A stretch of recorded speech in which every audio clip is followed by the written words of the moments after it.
She had not touched another man's arm in 11 years, not since the funeral, not since the flag, not since she told herself she was done reaching for anyone who wasn't already gone. 82 years old, and her fingers were shaking before she crossed the concrete.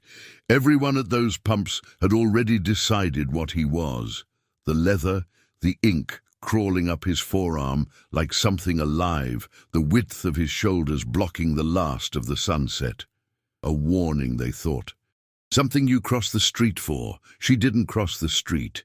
She walked straight into 40 years of silence and closed her hand around his arm, like she already knew what she'd find beneath his sleeve.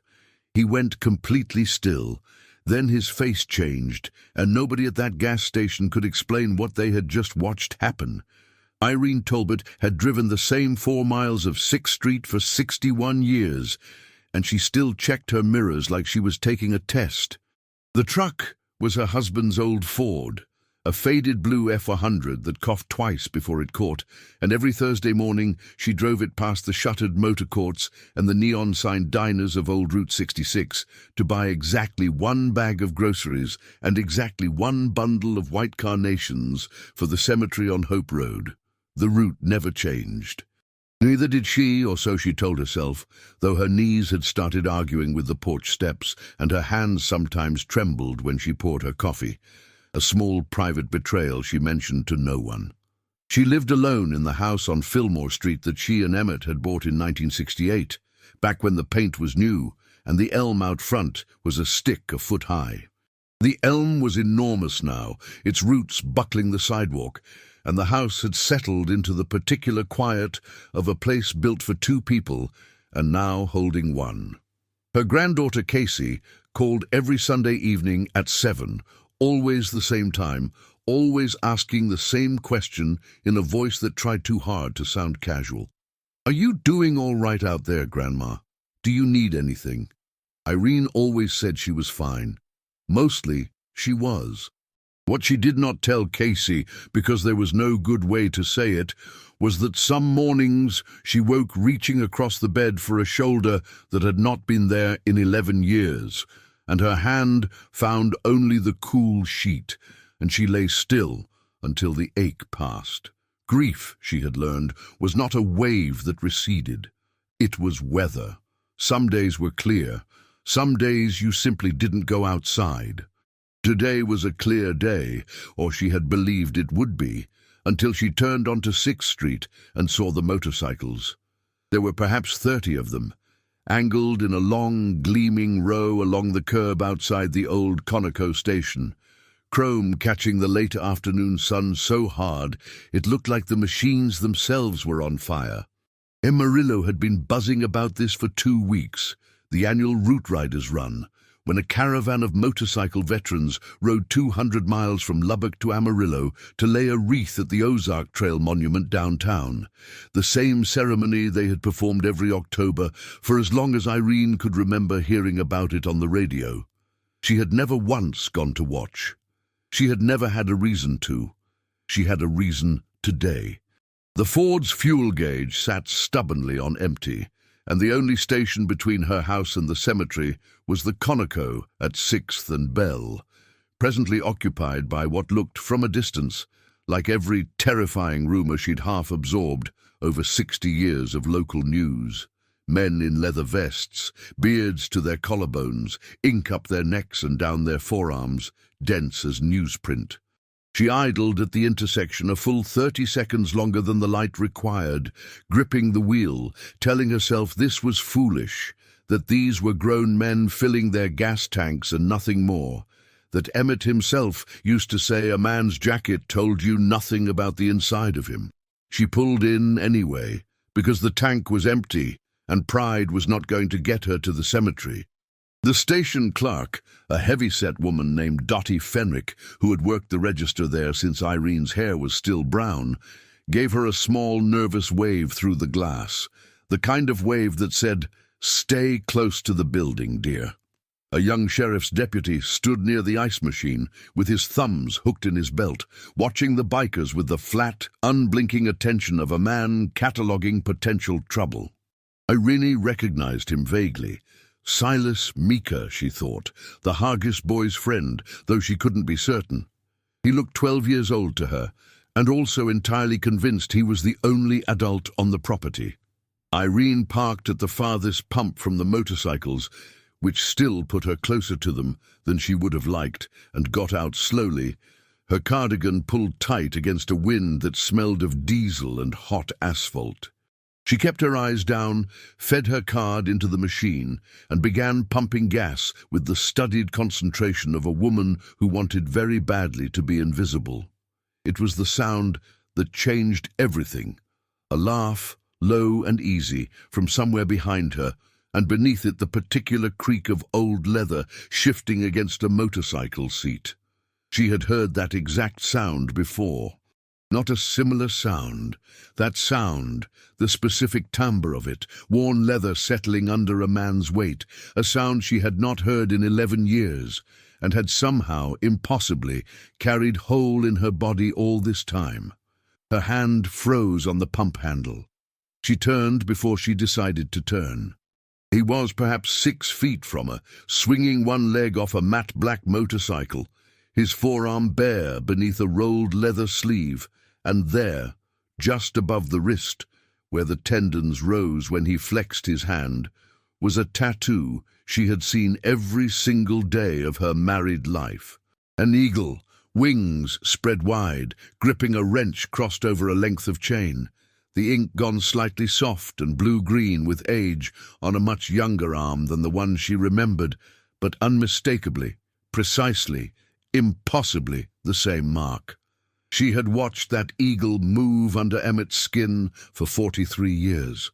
She had traced it with her thumb their wedding night, and every anniversary after, and again in the hospital room near the end, where his arm had gone thin and pale, and the eagle had seemed to be the only strong thing left of him. Irene set down the pump handle. She crossed the space between the pumps without deciding to, without feeling her knees, without hearing Dottie Fenwick's small, alarmed intake of breath through the glass, or the deputy's boots shifting on the concrete behind her. She reached out and closed her hand around the stranger's forearm, right over the eagle, right over the wrench, and held on. "That tattoo," she said, and her voice did not sound like her own. "My husband had the same one." The big man went completely still. His name was Wyatt Doss, though the men behind him called him Anvil, and for 3 full seconds he did not move at all, not even to breathe. An old woman's hand locked around his forearm like a clamp. Up close, he was larger than he'd looked from across the lot. 6'3", built like a man who had spent 30 years lifting engine blocks for a living, which he had. A scar ran pale through one eyebrow. His beard was going grey at the chin. None of it moved. He looked down at the small woman gripping his arm, at her white hair coming loose from its pins, at the cardigan buttoned wrong by one hole, and something in his face shifted from surprise into a kind of stillness Irene would later describe as a man listening to something only he could hear. "Ma'am," he said carefully, "I think you've got me confused with somebody." "I don't." Irene's thumb moved over the eagle, over the wrench, tracing a shape she had memorized with her fingertips 40 years before this stranger was born. "Emmett Talbot, my husband. He had this exact mark, exact placement, right down to the broken link in the chain there. See it, third link from the wrench? It never closed right when the man in Lubbock did the outline. Emmett used to say it was the only imperfect thing about him, and he wasn't about to fix it." Deputy Silas Meeker had already crossed half the lot, one hand resting with theatrical casualness on his belt, close enough to his radio that everyone present understood the gesture. "Ma'am, why don't you step back over here?" he said, in the tone men use when they have decided who the victim is before anyone has explained anything. "Sir, I need you to keep your hands where I can see them." "His hands are fine where they are," Irene said, not letting go. "Nobody is doing anything to anybody." I grabbed him, not the other way around. It was Gordon Ashby, 81 years old, silver-bearded, riding at the head of the column, who swung off his own bike and walked over with the unhurried authority of a man who had diffused worse rooms than a Texas gas station. He wore a patch on his vest that read Route Riders, founding chapter, and beneath it, smaller, a set of jump wings. "Ma'am," he said gently, "did you say Talbot? Emmett Talbot, out of Amarillo." Irene's eyes came up to his, and something in her chest, some door she had kept shut for 11 years, swung open a crack. "You knew him." "I buried 3 brothers who wore that mark," Gordon said. "Emmett was the second man to ever put that eagle on his arm. I was the first." He rolled back his own sleeve, and there it was again, softer with age, the wings, the wrench, the chain with its one broken link, tattooed by the same unsteady hand in a shop in Lubbock in 1966. "We started this club to escort the boys home, the ones that didn't walk off the plane themselves. Emmett rode with us more than 30 years, ma'am, right up until his knees quit on him. And he told every one of us about the girl on Fillmore Street who could strip a transmission faster than any man on post." Deputy Meeker's hand had not left his belt. "That's a nice story," he said, "but I'm still going to need everybody to settle down and let me sort out what's happening here." "What's happening," Gordon said, not unkindly, "is that you've got 30 men who drive 200 miles every October to lay a wreath for soldiers nobody else remembers, and one of them just found out the widow of a founding member is standing in this parking lot. Nothing here needs sorting, son. It needs listening to." Meeker didn't lower his hand, but he didn't reach for the radio either, which Irene noticed, filing it away the way she filed away most things now, quietly, for later. Wyatt, for his part, had not spoken since his first words to her. He was watching Irene the way a man watches a door he isn't sure should be opened. Finally he said, "I never met him, Emmett. I only joined the club 4 years ago, after I got out of the shop business up in Pampa. Gordon's the one who inked me, said it was tradition, the eagle, that you didn't ask for it. It got given to you by somebody who'd earned the right to give it." But he turned his arm slightly so the tattoo caught the light. "Nobody told me whose arm wore it first."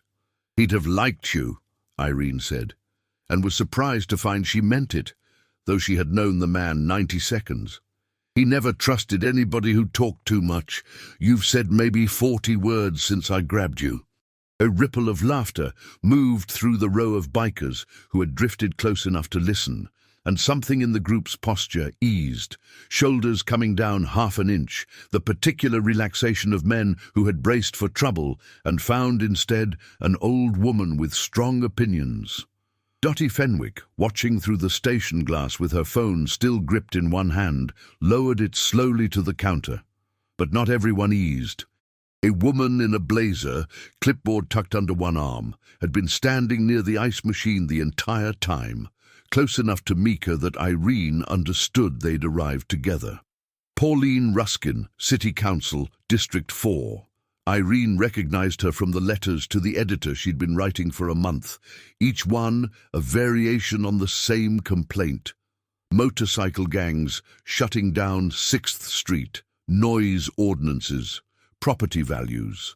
Pauline had a petition with 400 signatures, asking the council to reroute or cancel the Route Riders downtown ceremony entirely, citing, in her own words, the element this event continues to attract.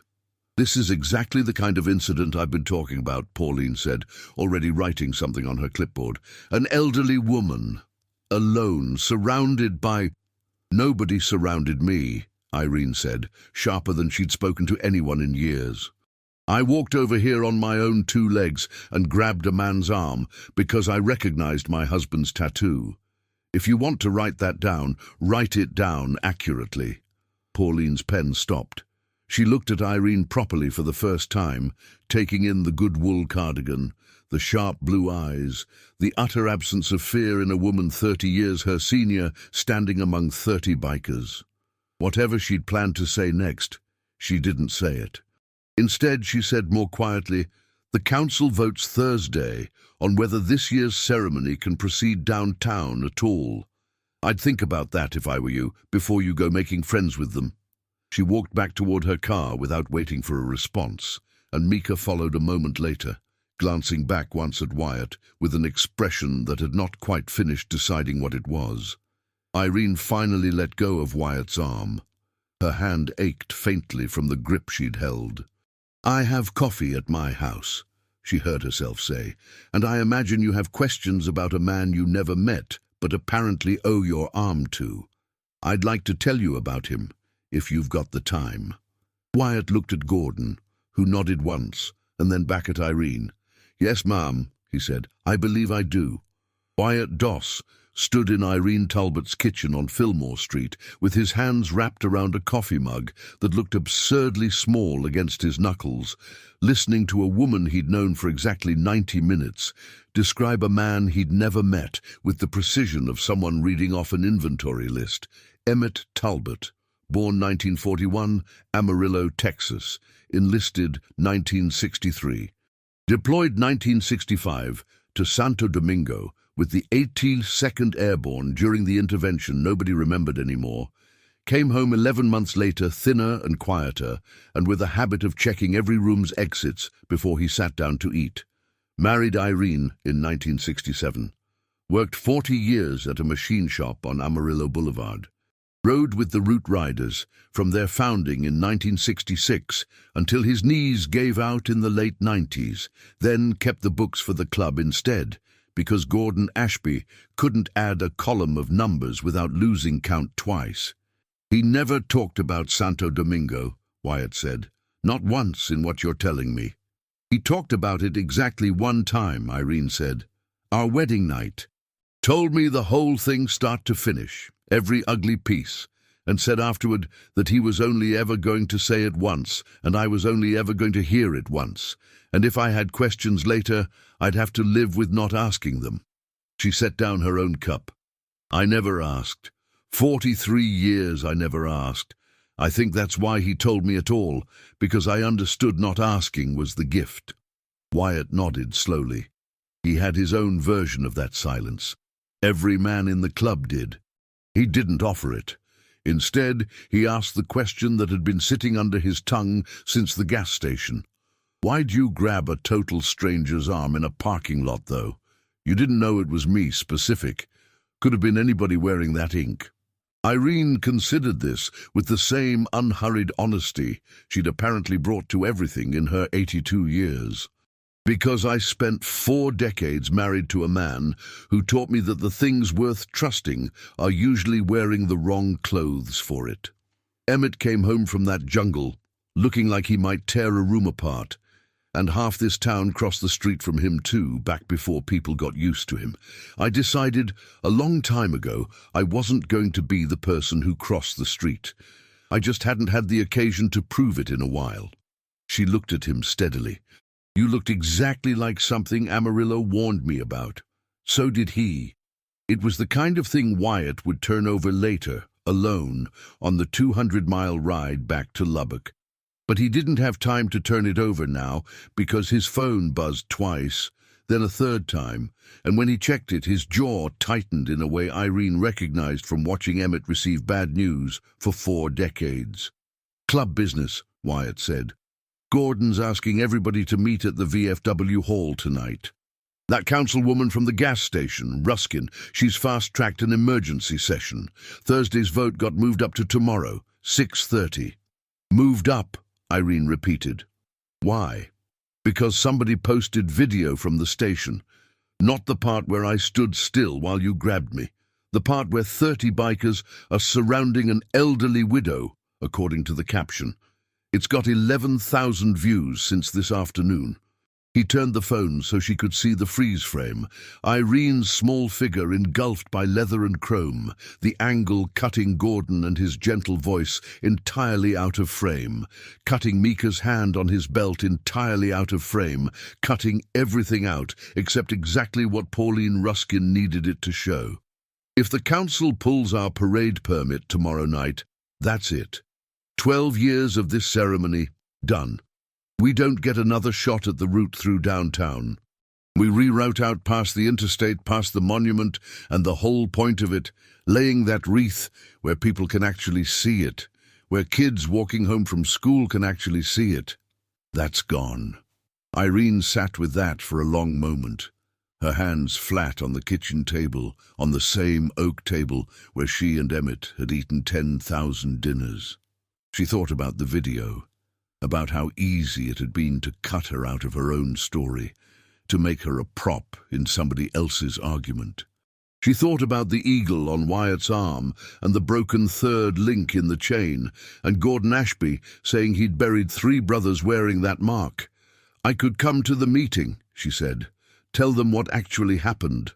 With respect, ma'am, one old woman's word against a video that's already been shared 400 times isn't going to move a city council that's already looking for a reason to say no." Wyatt rubbed a hand over his beard, and for the first time since the gas station, Irene saw something like doubt cross his face. Not doubt in her, but doubt in the whole enterprise, in whether a club of aging men on old motorcycles could out-argue a smartphone. Maybe Gordon's right that we just accept the reroute this year, fight it properly next year, with lawyers, with time to build a real case. I don't love it, but I don't want to be the reason the ceremony dies over a fight we can't win in 18 hours. That doesn't sound like a man they gave an eagle to, Irene said, quietly enough that it landed harder than a shout would have. Wyatt looked at her for a long moment. Outside, the wind had picked up, rattling the storm door on its hinges, and somewhere down Fillmore Street, a dog was barking at nothing. "No," he admitted, "it doesn't." "Then don't accept it." Irene stood, more slowly than she would have liked, one hand braced on the table, and crossed to the cabinet by the back door. A cabinet Wyatt had assumed, if he'd thought about it at all, held dish towels or spare batteries. She opened it and pulled out a metal toolbox instead, dented at every corner, Emmett Talbot's initials scratched into the lid in a young man's uncertain hand.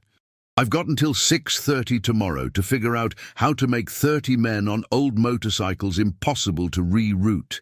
Give me the night. I used to be reasonably good at fixing things nobody thought could be fixed."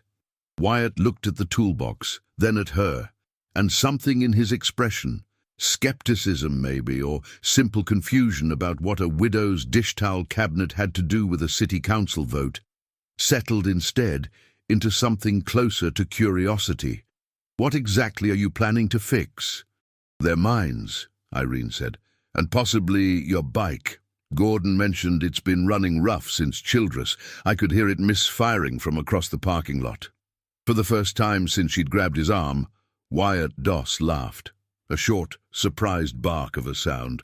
"Ma'am, I don't know who you were before you married Emmett Talbot, but I'm starting to think this town's got no idea either." Irene almost smiled. "No," she said, "it doesn't." By 9 that night, Irene Talbot's kitchen table was covered in parts. She had walked Wyatt out to Gordon's flatbed trailer, where the club had left his misbehaving motorcycle, rather than risk it on the 200-mile ride home, and asked him, without a hint of apology in her voice, to wheel it into her garage. He had done it, mostly out of curiosity, and then watched an 82-year-old woman in a cardigan pull on a pair of canvas coveralls that still had another woman's, no, he realized her own, name stitched over the pocket in faded thread. I. Talbot, it read, not Emmett's coveralls, hers. "Fort Knox, 1962, she said when she caught him staring at the stitching.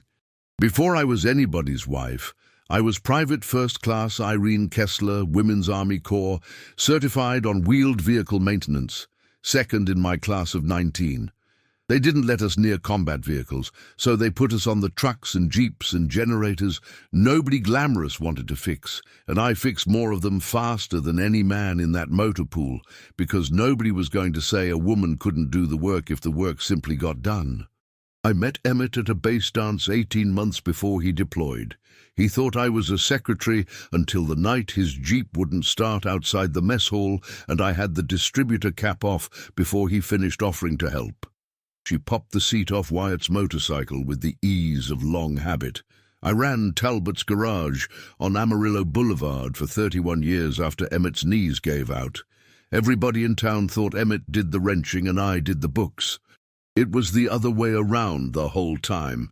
He was better with people. I was better with engines. We never corrected anybody because it never seemed worth the argument. By 10:15, she had the carburetor apart on a clean towel, explaining each part to Wyatt in the unhurried cadence of a teacher who had done this 1,000 times, though in fact she had not touched an engine in 11 years, not since the week after Emmett's funeral, when she'd sold his tools to a scrap dealer for $80 because the garage felt like a wound she couldn't stop touching. She had bought half of them back over the following decade, one at a time, telling herself each purchase was sentiment and nothing more. Tonight, for the first time since 2015, her hands remembered why they'd wanted the tools back. "You've got a stuck float and a cracked diaphragm," she said. "Nothing dramatic. But it explains the misfire, and it explains why nobody's caught it. It only shows up under load, on a long ride, which is exactly when a man doesn't want to be pulling a carburetor apart, on the shoulder of Highway 87. She looked up at him. "This isn't going to win you the council vote, Mr. Doss, but it's going to get 30 motorcycles through downtown Amarillo tomorrow without a single one of them stalling out in front of a camera. That matters more than you think it does."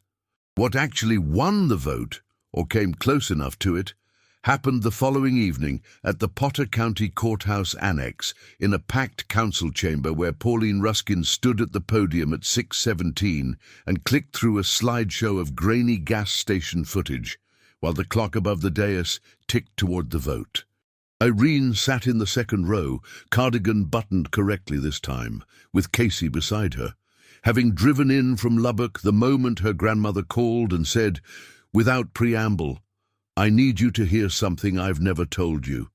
At 6:47 precisely, on a Thursday in the second week of October, the council chair called for public comment, and Irene Talbot rose from the second row before anyone could stop her, walked to the podium on legs that had not shaken once all evening, and set Emmett's dented toolbox down in front of the microphone, with a metallic clang that silenced the room faster than any gavel could have. "My name is Irene Talbot," she said. "I buried my husband 11 years ago. He rode with the men you're discussing tonight for more than 30 years, and kept their books until the week he died." Councilwoman Ruskin's video shows 30 men surrounding a widow in a parking lot. What it doesn't show is that I crossed that parking lot myself, on my own legs, because I recognized a tattoo on a stranger's arm. A tattoo that was given to my husband in 1966 by a man who is sitting in the third row of this chamber right now, and who has personally escorted the remains of 19 soldiers through the streets of this city so their families didn't have to watch that trip happen alone. She opened the toolbox and set her hand flat on top of the tools inside it, the way she'd once set her hand flat on a casket. "I was a United States Army mechanic before most of you were born. I know the difference between something that's dangerous and something that just looks it. This club is not dangerous. It is 30 men who show up every October in the heat and the wind to make sure this town doesn't forget what it cost to send its sons somewhere and get them back. If you reroute them past the interstate where nobody has to see it, you are not protecting Amarillo. You are letting Amarillo forget on purpose." The chamber was silent for a 5 count.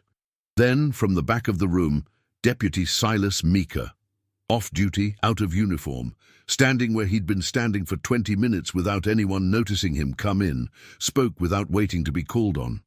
"I was at that gas station," he said. "I want the record to show I put my hand on my radio because I'd already decided what those men were before one of them said a word. Mrs. Talbot's the one who corrected me, twice." He looked at Wyatt, seated in the third row beside Gordon Ashby, and gave him a short, unmistakable nod, the kind of nod that cost a proud young man something to give. "The club didn't do anything wrong, I did." The vote, when it finally came at 11 minutes past 7, was 5-2 in favor of the downtown route. unchanged, the wreath to be laid at the Ozark Trail Monument at 10 o'clock the following Saturday morning, precisely as it had been laid every October for 12 years running.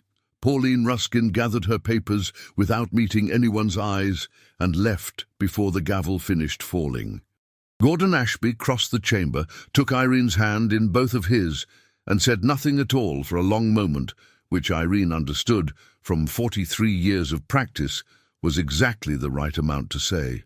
Saturday morning came in clear and cold, the kind of high plains October morning where the sky over Amarillo went on forever in every direction, and the wind off the Caprock carried the first real bite of autumn. By 9:30, 6th Street was lined 3 deep from the old Conoco station all the way down to the Ozark Trail Monument. More people than Irene had seen turn out for anything in this town since the fairgrounds burned in 2009. Word had traveled the way word travels in a place like Amarillo, not through the news, though 2 stations sent crews, but through the diners and the church parking lots and the barber shop on Polk Street. The story arriving at each doorstep slightly different and always ending the same way. The widow, the tattoo, the toolbox on the podium. Irene stood near the front of the crowd in her good wool coat, Casey's arm looped through hers, watching 30 motorcycles idle in loose formation down the center of the street, engines running smooth and even in the cold air. Wyatt's bike, she noted with quiet satisfaction, wasn't among the ones coughing or sputtering as the column waited for the signal to move. She had heard 4 other engines misfiring in the lineup and had spent 40 minutes before dawn in Gordon's borrowed garage on Georgia Street, quietly correcting 2 of them herself while their owners stood by making increasingly reverent small talk. "I still don't entirely understand what happened this week," Casey said, watching her grandmother with an expression that had shifted over 4 days, from worry to something closer to awe.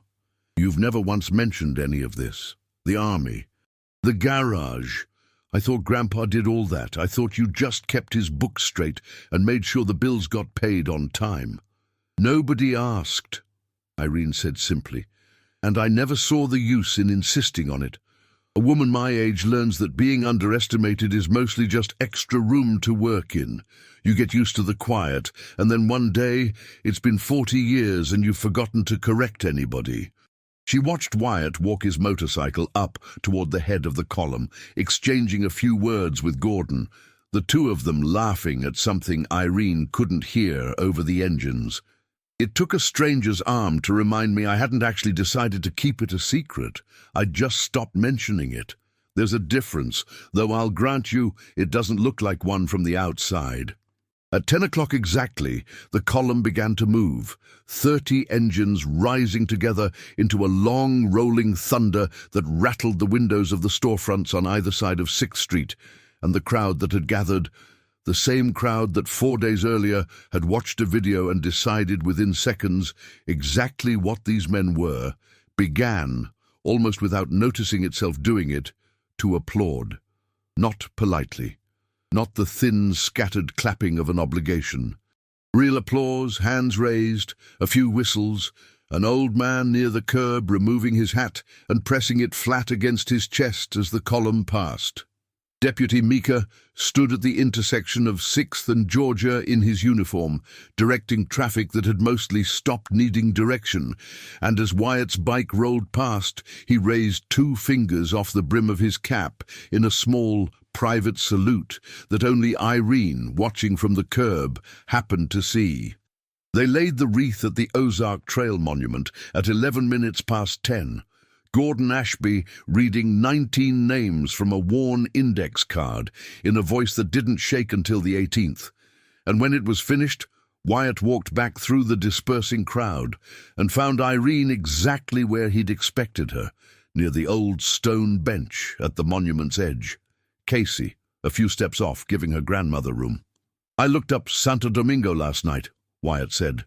"Actually read about it for the first time in my life, what it must have been like for him." He glanced down at his own forearm, at the eagle, the wrench, the broken 3rd link in the chain. "I've worn this mark for 4 years, And I never once thought about what it cost the first two men who earned it honest. I'm not sure I earned mine the same way. You earned it Thursday night, Irene said, in that council chamber, when you could have let the reroute happen quiet and easy, and you didn't. Emmett used to say a man's worth isn't in what he survives, it's in what he's willing to stand up for once he's safe again. You stood up for something that wasn't yours to fight for, and you did it in front of a camera that had already decided what you were. She reached out, without quite planning to, and rested her hand briefly on his forearm over the eagle, the way she had at the gas station 4 days before, though gently this time, and he did not go still. People don't get to decide who somebody is by what's stitched into their skin, or how loud their engine is, or how old their hands have gotten. They only think they do, because looking costs more than assuming, and most folks these days aren't willing to pay it. I spent 82 years learning that the hard way, twice. Once when this whole town decided my husband was dangerous, and once this week when half of it decided the same thing about you. Both times they were wrong for the exact same reason. They never once asked, they just looked at the outside and called it finished. Wyatt didn't answer right away. Somewhere behind them, the crowd was thinning. The two news crews packing their cameras, the smell of the monument's fresh flowers mixing with exhaust and cold morning air. Gordon wants to know, he finally said, whether the club can count on you next October for the bikes. He says half the fleet's overdue for real maintenance, and none of us trust a shop that charges $90 an hour to guess at a carburetor. Tell Gordon, Irene said, that Talbot's garage never actually closed. It just stopped billing anybody. She almost smiled, and this time it reached all the way to her eyes. Come by Tuesday. Bring the others. I've got a lift in that garage that hasn't held anything heavier than a bicycle in 11 years, and frankly, it's beginning to feel like an insult to the equipment. Later that afternoon, after the crowd had gone and the street sweepers had cleared the last of the confetti someone's grandchildren had thrown, Dottie Fenwick unlocked the front door of the Conoco station on 6th and Bell, flipped the sign from closed to open a full hour later than she meant to because she'd stayed to watch the whole ceremony from the sidewalk, and went about restocking the cigarette rack behind the register exactly the way she did every single Saturday.